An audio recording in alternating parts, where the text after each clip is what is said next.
വെറുതെ ഇരുന്നപ്പോൾ ഒരു മൂഡ്, രണ്ട് വരി ദാസേട്ടൻ്റെ പാട്ട് പാടിയാലോ എന്നൊരു മൂഡ് വന്ന്. ഇടയ്ക്ക് ഇങ്ങനെ ഒരു ചെറുതായിട്ടൊരു മൂഡ് വരലുണ്ട്. ഇന്ന് വേറെ റൈറ്റാണ്. അപ്പോൾ നമുക്ക് രണ്ട് വരി പാടിയൊക്കെ എങ്ങനെ ഉണ്ട് എന്ന്.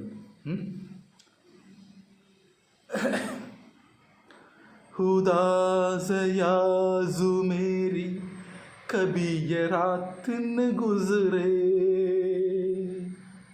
अंडा बोया अंडा मोहब्बत का हर एक लम्हा, हाँ हाँ मोहब्बत का हर एक लम्हा तेरी बाहों में अब गुजरे.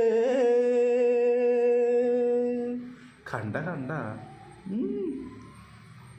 तू बड़ी माशा अल्लाह कहे अब्दुल्ला तेरा जलवा सुबह अल्लाह कब शबनम कभी शूला मैं मजनू तू है मेरी लैला तेरे दिल का प्यारा नजराना बड़ी माशा अल्लाह कहे अब्दुल्ला तेरा जलवा सुबह अल्लाह कब शबनम कभी शूला. ഓക്കെ,